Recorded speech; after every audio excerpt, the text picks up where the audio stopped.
담임 목사님께서 모든 것을 상대화시키는 절대 가치라는 제목으로 말씀 증거해 주시겠습니다. 이제 우리 믿음의 고백을 하나님께 드림으로 말씀 앞에 나가도록 하겠습니다. 하나님 나를 사랑하신다. 하나님 내 인생에 크고 비밀한 계획 가지고 계신다. 하나님은 오늘도 나와 동행하셔서 그 계획 이루어 주신다. 아멘. 그렇게 될 줄로 믿습니다. 아멘. 우리는 흔히 사랑의 반대말을 미움이 아니라 무관심이라고 이해합니다. 정말로 일리가 있는 말이라고 생각을 합니다.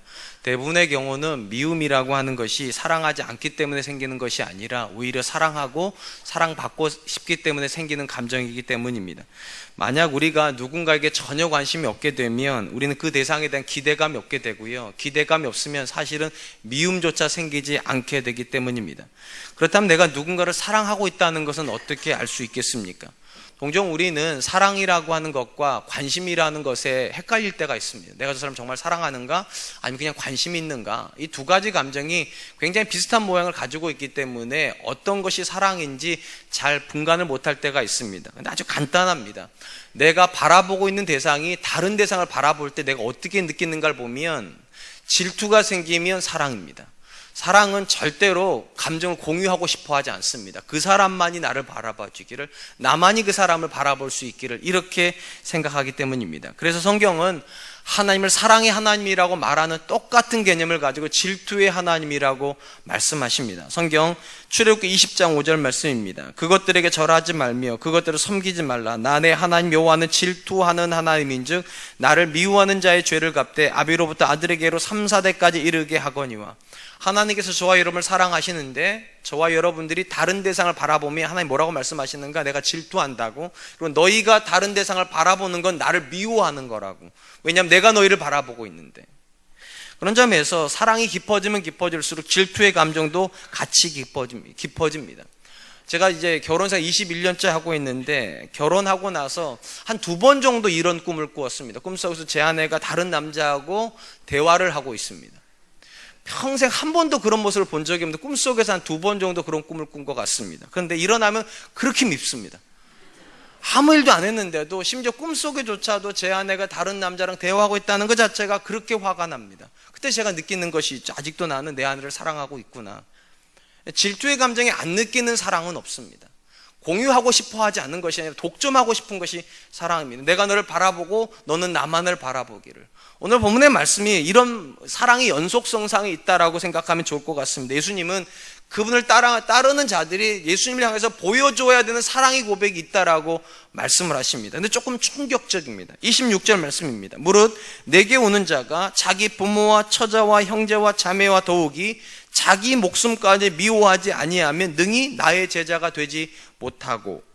이 말은 문자적으로만 본다면 도무지 예수님의 말씀이라고 믿어지지가 않습니다. 예수님은 사랑을 말씀하신 분이고 심지어 원수까지도 사랑하라고 말씀하신 분인데 이 말씀에서는 예수님이 뭐라고 말씀하시는가? 미워하라고.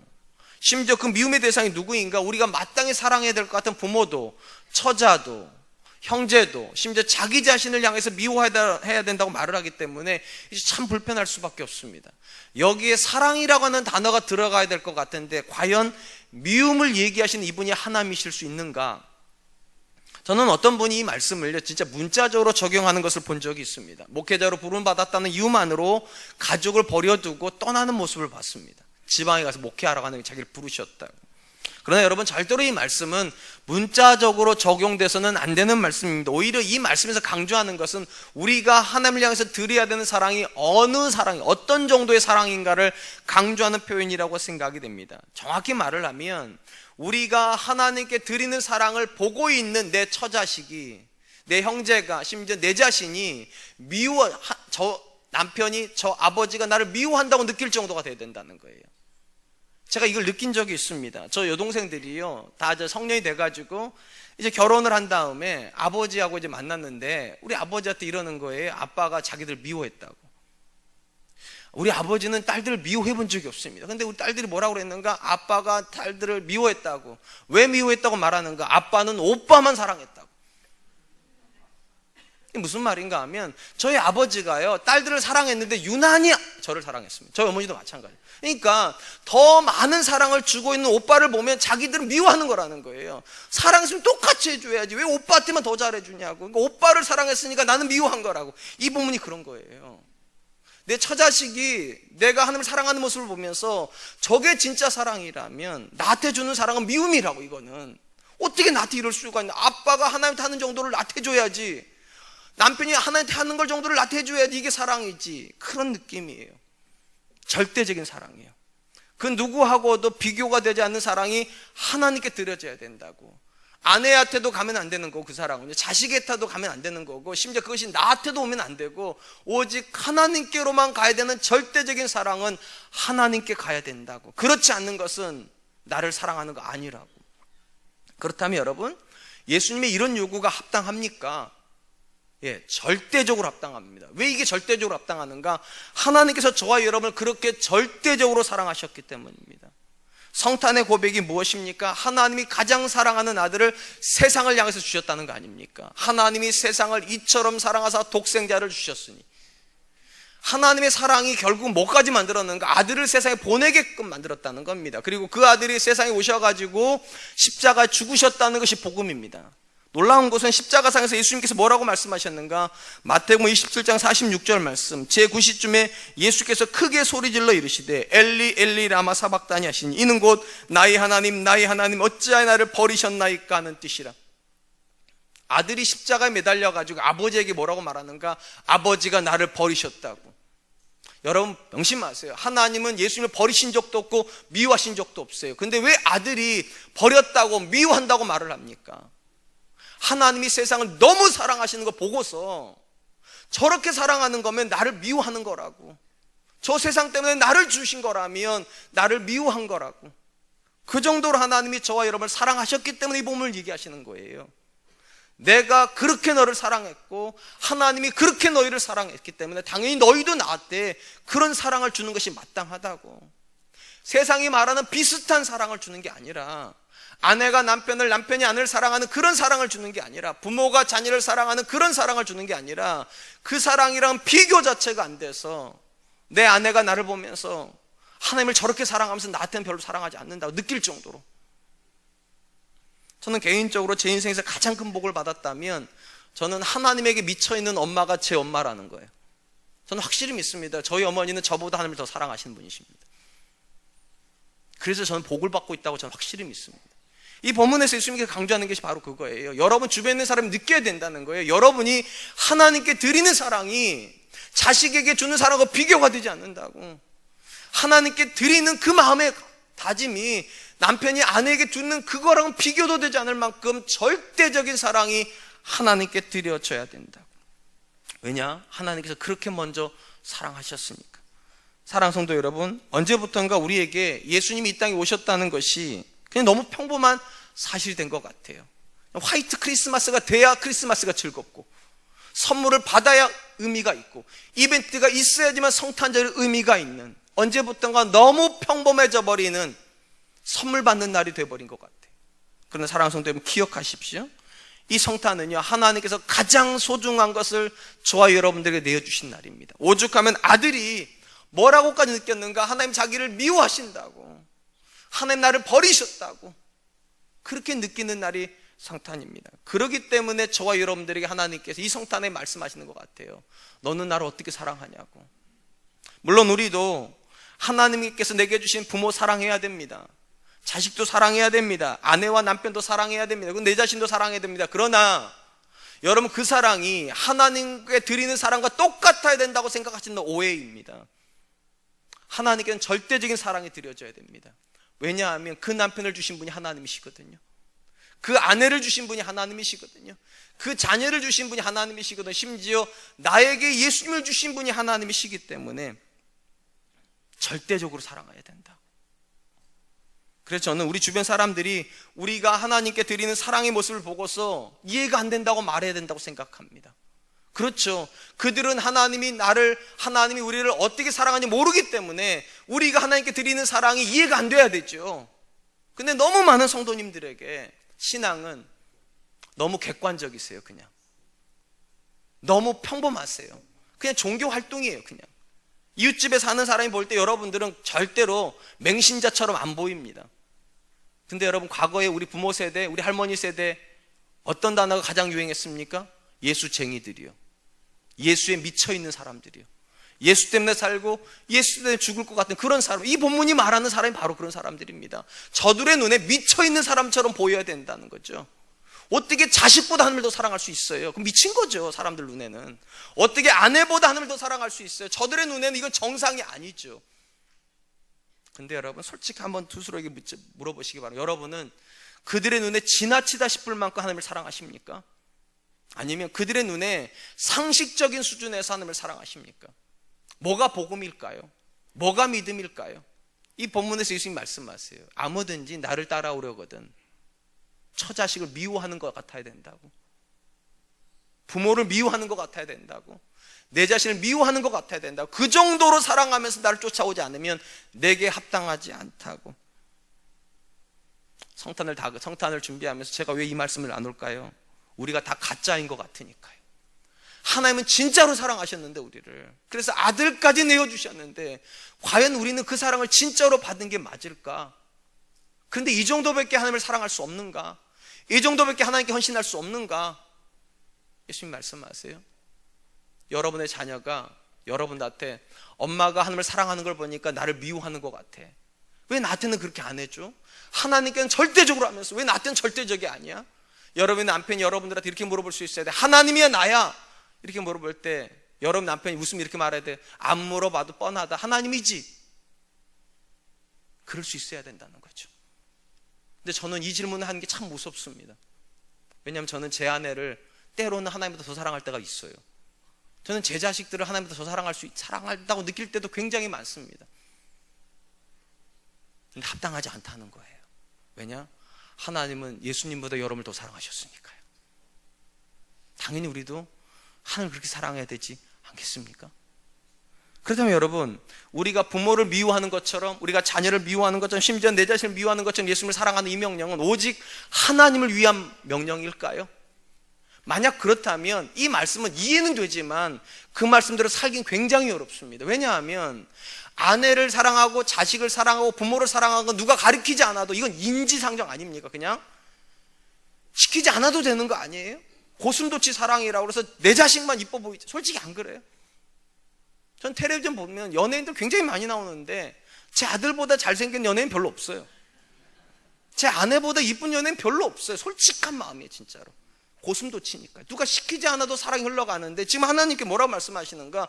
시키지 않아도 흘러가는 대상을 미워하는 것처럼 사랑해야 된다면 이게 되겠냐고. 사실은요, 이해는 되지만 하나님 그렇게 사랑하셨으니까 나도 그래야 된다고 이해는 되지만 그게 되겠냐고요. 근데 이게 된다는 꼭 말씀하시는 거예요. 왜 되는가? 여기 안에 비밀이 숨어 있기 때문입니다.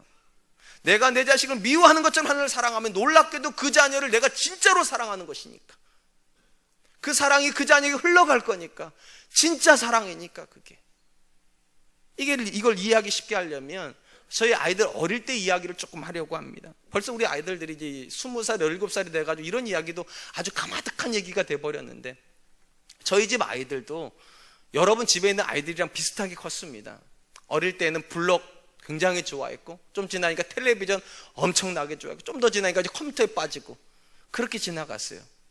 아이들이 이제 블록을 하거나 텔레비전을 보거나 또는 게임을 하다 보면 아빠가 집에 들어왔는지도 모르고 막 심취해 있을 때가 있습니다. 그러면 어떻게 하는가, 제 아내가 이렇게 막, 얘들아 아빠 오셨다, 뽀뽀해야지. 그러니까 제 아내가 어릴 때부터 그렇게 시켰어요. 아빠가 오면 나와가지고 아빠 볼에다 뽀뽀하고 들어가 자기 일을 하더라고. 근데 애들이 심취해 있다 보니까 엄마가 불러도 이게 나오고 싶겠습니까? 두 가지 마음이 안에 들었어요, 분명히요. 아빠한테 나가서 뽀뽀를 해야 되는가, 아니면 내가 좋아하는 일을 계속해야 되는가. 상식적으로 생각을 해보면 아이들이 블록 쌓기, 텔레비전 보는 거, 컴퓨터 하는 거는 자기들이 좋아해서 하는 일입니다. 자기들을 위하는 일이고, 뽀뽀하는 일은 아빠가 좋아해서 해야 되는 일입니다. 질문 드리고 싶습니다. 어떤 일이 진짜 자기를 사랑하는 일일까요? 내가 좋아해서 하는 그 일을 계속하는 걸까? 아니면 아빠가 좋아하는 그 일을 가서 해주기 위해서 뽀뽀하러 나오는 게 우리 아이들이 자기를 사랑하는 방식일까요? 정답은 간단해요. 아빠가 좋아하는 일을 하는 게 자기를 사랑하는 겁니다. 왜냐? 그 아이의 블록 아빠가 사준 겁니다. 그 아이의 컴퓨터 제가 사준 겁니다. 그 아이들이 보는 텔레비전 제가 사준 겁니다. 자기들이 직접 사가지고 그 블록 했다면 뽀뽀 안 해도 되는 거예요. 자기들이 좋아해가지고 산 텔레비전이라면 안 나와도 되는 거예요. 자기들이 산 컴퓨터라면 아빠한테 관심 안 가져도 되는 거예요. 근데 참 감사한 건 저희 두 아들은요, 어릴 때 늘 엄마가 나서 뽀뽀하라고 어김없이 나서 뽀뽀했습니다. 저는 우리 아들들이 그래서 좋아요. 아빠를 사랑하는 것이 자기를 사랑하는 것을 알았는지 모르겠지만 항상 그렇게 해줬어요. 그래서 저도 우리 아이들에게 아낌없이 주려고 합니다. 여러분, 아무것도 할 수 없는 아이들 입장에서 자기가 원하는 일을 계속하고 있는 게 자기를 사랑하는 거 아닙니다. 아빠를 사랑해서 나와서 뽀뽀를 해야 그 아빠가 그 아이들을 계속 사랑하게 되고 계속 사랑해줘야 걔들이 원하는 걸 계속 얻어요. 그 아이들은요, 먹고 싶은 거 계속 먹을 수 있고, 가고 싶은데 계속 갈 수 있고, 사고 싶은 거 계속 살 수 있어요. 이 모든 게 어디서 나오는가? 자기를 사랑하는 데서 나오는 게 아닙니다. 아빠를 사랑하는 데서 나와야 됩니다. 성경의 원리도 똑같습니다. 여러분, 하나님이 여러분들에게 무언가를 해주실 수 있는 분이라고 정말 믿으신다. 아니, 하나님이 여러분을 사랑해서 이미 아들을 주신 분이라고 여러분 정말 믿으신다면 뭐가 진짜 우리에게 유익일까요? 더 노골적으로 물어보죠. 내가 내 자식에게 뭔가를 해줄 수 있는 것보다 하나님이 해주시는 것, 어느 게 더 클까요? 만약에 하나님이 여러분의 자녀에게 해줄 수 있는 게 더 크다면 하나님 사랑하세요. 근데 내가 하나님보다 내 자식에게 더 잘해줄 수 있다, 내가 내 아내에게 하나님보다 더 좋은 거 줄 수 있다 믿으신다면 여러분들이 아내 사랑하시고 여러분들이 남편 사랑하십시오. 자신 없으면 하나님 사랑하십시오. 그래야 하나님이 여러분의 자녀에게 더 주실 수 있는 게 많습니다. 그래야 하나님이 여러분의 가정에 주실 수 있는 게 더 많아지는 것입니다. 아무리 우리가 자녀를 사랑한들, 아무리 우리가 부모를 사랑한들, 아무리 우리가 내 자신을 사랑한들 하나님이 나를 사랑하는 것만 하겠습니까? 아무리 내가 내 자식에게 많은 걸 해줄 수 있다 한들 하나님이 해줄 수 있는 것만큼 할 수 있겠습니까? 그건 안 되는 거죠. 그건 안 되는 거죠. 그래서 하나님을 사랑해야 되는 겁니다. 우리가 경험적으로 아는 것이 있습니다. 내가 누군가를 사랑한다는 것은 단순히 그 사람만 사랑하는 게 아닙니다. 진짜 사랑은 그 사람의 모든 것을 사랑하는 겁니다. 오죽하면 옛말에 이런 말이 있잖아요. 처가 예쁘면 처갓집 말뚝에다가도 절을 한다고. 아내가 예쁘면 아내와 관련된 모든 것이 다 이뻐진다는 거예요. 다 사랑스러워진다는 거죠. 장인어른도 사랑스럽고, 장모님도 사랑스럽고, 처제도 사랑스럽고, 뭐 다 사랑스러워지는 거죠. 마찬가지예요. 하나님이 여러분을 사랑하는 순간 여러분과 관련된 모든 것이 다 하나님의 사랑의 대상이라는 겁니다. 여러분의 아내 걱정하지 마세요. 하나님이 사랑하죠. 여러분의 자녀 걱정하실 거 없어요. 하나님이 여러분을 사랑하시는데 어떻게 여러분의 자녀를 안 사랑하겠습니까? 대신에 조건이 있다는 거죠. 누가 하나님의 사랑을 받느냐는 겁니다. 하나님께 절대적인 사랑을 드리는 사람이. 하나님께 절대적인 사랑을 드리면 하나님은 그 사람을 사랑할 뿐만 아니라 그 사람의 처자식, 그 사람의 부모, 그 사람의 가정, 심지어 그 사람조차도 하나님이 사랑해 주실 거니까. 여러분, 왜 하나님께서 이삭을 사랑하셨을 거라고 생각하십니까? 물론 이삭에게 믿음이 있습니다. 그런데 그거보다 더 중요한 고백이 있습니다. 이삭이 누구 아들이기 때문입니까? 아브라함의 아들이기 때문입니다. 아브라함이 어떤 존재입니까? 아들 이삭보다 하나님을 더 사랑한 존재 아닙니까? 아들을 내어드리라고 그러니까 기꺼이 내어드릴 수 있는 사람. 하나님이 그 사랑을 확인하고서 뭐라고 말하면, 내가 이제야 나를 경외한 줄 알겠다, 네가 이제야 나를 진짜 사랑하는 줄 알겠다고. 그때부터는 이삭의 인생 고민할 거 없습니다. 하나님이 아브라함의 아들 이삭을 사랑하십니다.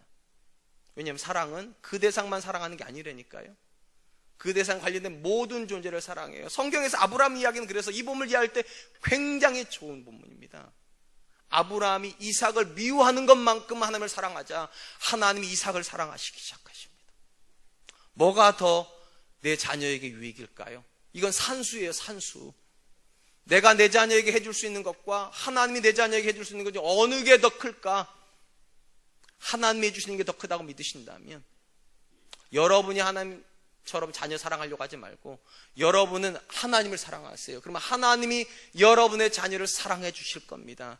이게 돼야 이게 믿음인 거예요. 28절부터 나오는 비유가 이거에 대해서 우리에게 보여주는 거죠. 거긴 두 개의 비유가 나와요. 하나는 망대를 짓는 비유고 또 하나는 전쟁하는 비유예요. 핵심은 무엇이냐? 둘 다 계산이 잘 돼야 된다는 겁니다. 계산에 실패하면 망대에 기초만 놓고 말아버리게 되고요. 계산에 실패하면 전쟁에 나갔다 쫄딱 망하는 수가 있다는 겁니다. 쉽게 말하면 이런 거예요. 할 수 있는지를 계산한 다음에 할 수 있다 싶으면 하고 할 수 없으면 포기하라는 겁니다. 왜 이 본문에서 이 이야기가 나왔을까? 지금 예수님께서 말씀하시는 이 사랑은요, 사실은 쉬운 사랑이 아니라는 겁니다. 계산을 해야 된다는 거예요. 왜냐? 하나님께는 전부를 드려야 되거든요. 근데 하나님께 전부를 드리다 보면 내 자녀들은 어떻게 해야 되죠? 내 남편은 어떻게 해야 되죠? 내 부모는 어떻게 해야 되죠? 여기서 확신이 하나 있어야 된다는 거예요. 내가 하나님께 전부를 드리면 하나님이 책임져 주시지. 이 마음이 있으면 신앙의 길로 갈 수 있다는 겁니다. 근데 하나님께서 책임지신다는 믿음이 없으면 가지를 말라는 거 아니에요. 이쪽 길로는. 이쪽 길로는 아예 가지 말라고. 내가 자녀 사랑하라고. 내가 아내 사랑하라고. 내가 부모 사랑하라고. 그게 손해가 안 난다는 거예요. 왜냐? 이쪽 길로 어설프게 가면 헌금은 헌금대로 하셔야 되고요. 주일에는 예배도 드려놓고 복은 하나도 못 받는 일이 벌어질 거니까. 손해잖아요. 예수님께 노골적으로 말씀하시는 거예요. 믿으려면 제대로 믿고 제대로 못 믿을 것 같으면 포기하라고. 그냥 기초만 놓다 말 거냐고. 예수님 믿고 나서 손해봤다는 얘기만 하고 말 거냐고. 그게 전쟁 비유예요. 예수님 믿고 손해봤다고. 사랑하는 성도 여러분, 성탄에 좋은 이야기를 해야 되는데 제가 왜 이런 이야기를 할까요? 이 성탄은 하나님께서 손해보시려고 아들을 주신 날이 아니기 때문입니다. 아들을 주시고 여러분을 얻고 싶어서 주신 날이에요. 이 날이요. 근데 우리가 자꾸만 하나님을 손해보게 하시는 인생을 사는 것 같아요. 아들은 얻었는데 나는 하나님께 안 드려요. 아들은 얻었는데 내 부모는 하나님께 안 드려요. 아들은 얻었는데 내 가족은 하나님께 안 드려요. 여전히 내가 다 잡고 있어요. 어느 게 진짜 내 자녀에게 복일까요? 신앙과 불신앙의 가장 큰 차이는 절대로 교회를 다니는가 안 다니는가가 아닙니다. 신앙과 불신앙의 가장 큰 차이는 무엇이 유익인가의 고백입니다. 신앙은 하나님을 붙잡는 게 유익이라고 믿는 거고요. 불신앙은 내가 나를 붙잡고 있는 게 유익이라고 믿는 겁니다. 성경엔 두 갈래의 기준밖에 없습니다. 내가 하나님을 사랑할 것인가, 내가 나를 사랑할 것인가. 선택하라는 거예요. 근데 참 안타까운 것은 우리가 여기다가 세 번째 길을 자꾸만 만들려고 한다는 겁니다. 내가 나를 사랑하면서도 하나님께서 나를 사랑하실 수 있는 이런 길은 없습니다. 내가 나를 사랑하는 순간 하나님이 여러분 사랑하지 않습니다. 여러분이 여러분 자녀에게 올인하는 순간 하나님이 여러분 자녀에게 관심 없습니다. 여러분의 가정에, 여러분의 인생에 올인이 되는 순간 하나님은 여러분의 가정에 관심 없습니다. 하나님께서 이 본문에서 강조하시는 건 무엇이니까? 전부가 하나님께로 가야 된다는 겁니다. 그 말은 자녀를 사랑하지 말라는 말이에요. 사랑하되 하나님께서 사랑하는 것처럼 사랑하라는 거예요. 하나님을 싫어하는 자녀를 여러분들이 계속 사랑하면 안 된다는 거예요. 그 자녀가 하나님을 사랑할 수 있는 자녀로 키워야 그게 진짜 사랑이고, 그 자녀가 하나님 앞에 올 수 있도록 인도해줘야 그게 그 자녀를 사랑하는 것이지. 네가 뭐를 하든지 엄마는 널 사랑해, 네가 뭐를 하든지 엄마는 너를 믿어, 그건 사랑 아니라는 거. 이 본문은요. 사랑하는 성도 여러분, 우리에게 하나님을 향한 사랑의 고백은 어떤 겁니까? 산수 계산이 되셨습니까? 뭐가 내 자녀를 정말로 사랑하는 걸까? 뭐가 내 가정에게 정말로 유익일까? 뭐가 내 인생의 진짜 복일까? 답은 하나입니다.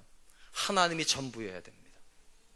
여러분에게도 하나님이 전부여야 되고, 여러분의 자녀에게도 하나님이 전부여야 되고, 우리 가족에게도 하나님이 전부여야, 그래야 신앙은 진짜가 된다는 것입니다.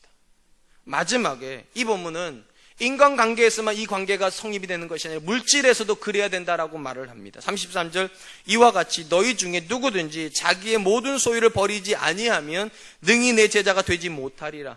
모든 관계를 끊는 것처럼 하나님을 사랑하라고 말씀하시더니만 이번에는 모든 물질을 포기해야지만 주님의 제자가 된다. 이 말을 절대로 오해하지 마세요. 절대로 돈 한 푼 없이 예수 믿으라는 뜻이 아니에요. 오히려 이 말은 이런 거예요. 물질은 없어도 살 수 있지만 주님은 없으면 못 산다, 이 마음으로 살으라는 거예요. 돈 그까짓 거 없어도 얼마든지 주님이 주실 수 있지만 주님이 없어지면 내 인생이 없어진다고, 이런 믿음으로 살으라는 거죠. 쉽게 말하면 이것도 계산이에요. 산수예요. 뭐가 더 중한 가치인가? 뭐가 더 무거운 가치인가? 물질인가? 주님인가? 예수님이어야 된다는 거죠. 예수님이어야만 내가 된다고. 엄밀히 말하면 이거는 물질에 대한 포기를 선언하는 것이 아니라 더 중요한 것을 선택하라는 겁니다. 예수님이 더 중요한 분이시니까. 우리가 천국 비유 중에 진주 비유가 나오면 진주를 찾는 상인에 대한 비유인데 내용이 이렇게 되어 있습니다. 마태복음 13장 45절 46절 또 천국은 마치 좋은 진주를 구하는 장사와 같으니 극히 값진 진주 하나를 발견하며 가서 자기의 소유를 다 팔아 그 진주를 사느니라. 여러분 이 비유 핵심은 이겁니다. 어느 날 아버지가 밖에 나갔다 오시더니만 갑자기 이렇게 하는 거죠. 땅 다 팔겠다고, 집 다 팔겠다고, 집가에 있는 돈 되는 것 다 팔겠다고, 윤딱 하나, 진주 하나 사겠다고. 동그란 진주 하나 사겠다고 다 팔겠다고 합니다. 가족들이 다 말할까 미쳤냐고. 주변에 있는 모든 사람들이 말할까 미쳤냐고. 그런데도 이 사람은 기어이 그분을 걸 팔았다는 겁니다. 왜 팔았는가? 진주의 가치를 아니까요. 신앙은 그와 같다는 겁니다. 예수 그리스도의 가치를 알면 어떤 것도 아까워지지 않는데 예수 그리스도의 가치를 모르는 순간에는 모든 것이 아까워진다는 겁니다. 주님께 드리는 것이. 여러분 한 번만 대답해 보시기 바랍니다. 여러분들에게도 포기의 고백이 있습니까? 내 자녀 인생에 예수님 집어넣기 위해서 성적 그 따위는 포기할 수 있다. 그 고백 있습니까? 내가 이 땅에서 하나님의 사람으로 살기 위해서 물질에 대한 욕심 그까짓 정도 포기할 수 있다. 나는 행복을 위해서 사는 것이 아니라 하나님의 영광을 위해서 산다. 그런 포기의 고백이 있습니까? 여러분 여기서 주저할 필요 없어요. 그걸 포기한다고 해서 그게 없어진다는 뜻이 아닙니다. 오히려 먼저 뭐를 잡겠냐는 거 먼저요. 성적보다 주님을 먼저 잡게 하겠냐는 겁니다. 돈보다는 하나님을 먼저 잡게 하겠냐는 겁니다. 내 행복보다는 하나님의 영광을 먼저 잡으려고 하겠냐는 겁니다. 이것이 돼야 그게 믿음이라는 거죠. 모든 믿음의 사람들, 성경에서 만나는 모든 믿음의 사람들의 공통점은 무엇인가? 그들은 먼저 포기한 사람이라는 겁니다. 사도 바울이 이렇게 고백을 했습니다. 빌립보서 3장 7절로 9절 상반절입니다. 그러나 무엇이든지 내게 유익하던 것을 내가 그리스도를 위하여 다 해로 여길 뿐더러 또한 모든 것을 해로 여김은 내 주 그리스도 예수를 아는 지식이 가장 고상하기 때문이라. 내가 그를 위하여 모든 것을 잃어버리고 배설물로 여김은 그리스도를 얻고 그 안에서 발견되려 함이니. 바울의 핵심은 무엇인가? 세상 거를 잡은 손으로는 주님을 못 잡는다는 겁니다. 그러니까 세상 걸 먼저 놓고 주님을 잡아야 된다는 겁니다. 더 중요한 분이니까, 더 가치 있는 분이니까. 근데 여러분 이게 하나도 안 어려울 때가 있어요. 하나도 안 어려울 때. 여러분 언제 돈 쓰는 게 하나도 안 아깝던가요? 제 평생에 돈 쓰는 게 하나도 안 아까울 때가 있었습니다. 제 아내랑 연애할 때요. 하나도 안 아깝더라고요. 그 사람 얻어야 되니까. 오직하면 제가 군대에서 2년 2개월 군생활할 때 그때는 2등병 때가 뭐 8,900원, 뭐 1병 때가 9,900 뭐 이럴 때였거든요. 제가 13만 원을 모아 나왔어요. 그 돈을요. 그 월급을 모아. 그래가지고 명동 베스트밸리 가가지고 옷을 사줬다니까요. 그 초코파이 먹고 싶은 감정을 다 억누르고 닭발 사 먹고 싶은 감정 다 억누르고 13만 원을 모아가지고 명동 데려가가지고 제가 돈이 하나도 안 아까웠어요. 왜냐? 제 아내가 절대 갇힐 때가 있었어요. 지금도 그러냐고 물으면 여러분 농담하시는 거죠? 지금 그렇게 안 되죠, 당연히. 이제는 내 자식에게 그게 내 자식에게요. 우리 자식한테는 그게 되더라고, 이상하게 이제는요. 무슨 말인가? 이 말씀이 왜 부담스러운 줄 아세요? 우리에게 주님이 그렇게 가치 있다고 느껴지지 않으니까 이 말씀 자꾸 부담스러워요. 주님이면 산다는 이 마음만 있으면 뭐를 드린들 아깝겠습니까? 주님이어야만 된다고 생각하면 내 자식을 주님께 드리는 게 뭐가 아깝겠습니까? 주님 말씀하세요. 절대 가치여야 된다고. 모든 것을 상대화시키는 절대 가치가 주님이어야만 한다고. 그렇다면 이게 우리에게 손해가 날까? 아니죠.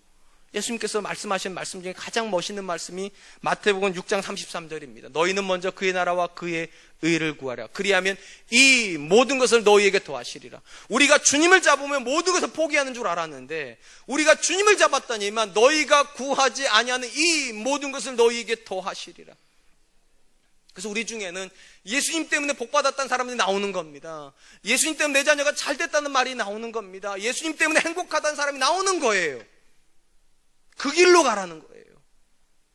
돈을 잡다가, 성공을 잡다가, 행복을 잡다가 주님 놓치는 어리석은 길로 가지 말고 주님을 먼저 잡고 주님이 주시는 물질을 먹고 주님이 주시는 자녀를 키우고 주님이 주시는 성공을 누리는 사람이 되라고. 그것이 하나님께서 우리에게 아들을 주신 목적이니까. 이 성탄에 우리는 한 번만 물어봤으면 좋겠습니다. 우리는 얼마나 주님 사랑합니까? 우리는 어느 정도까지 주님께 드릴 수 있습니까? 이제 말씀을 맺으려고 합니다. 내일이면 예수님께서 사람의 몸을 입고 이 땅에 오신 성탄입니다. 우리에게 굉장히 기쁜 날이지만 역설적으로 예수님에게는 굉장히 슬픈 날입니다. 하나님께서 저들을 사랑하셨기 때문에 자기를 미워한다고 느끼는 날. 하나님께 저와 여러분은 절대 가치세요. 아들을 내어주실 정도니까. 그래서 물어보시는 거예요. 나도 너희한테 그러냐고. 네 남편에게, 네 아내에게 주는 사랑보다 나를 향한 사랑이 더 크냐고. 네 자식을 사랑하는 것보다 나를 향한 사랑이 더 크냐고. 네가 내 자녀에게 주는 것보다 나한테 더 많은 걸 줄 수 있냐고 물어보시는 거죠. 그게 진짜니까. 2017년 성탄에는 우리가 이렇게 말할 수 있었으면 좋겠어요. 주님, 지금까지는 그렇게 못 살았습니다. 근데 앞으로는 그렇게 살고 싶습니다. 저도 주님이 절대적인 분이었으면 좋겠고 내 자녀에게도 주님이 절대적인 분이 되기를 원합니다. 그리고 어떤 것도 주님 먼저 잡는 사람 되게 해주십시오. 대학교가 아무리 중요해도 내 자녀에게 주님이 먼저가 되게 해주시고, 돈이 아무리 필요해도 내 인생에 주님이 먼저가 되게 해주시고, 행복이 아무리 중요한 가치여도 하나님의 영광이 먼저 내 인생에 들어오게 해주십시오. 이것이 저와 여러분의 믿음의 고백이 되실 수 있기를 주님의 이름으로 축원드리겠습니다. 기도하겠습니다.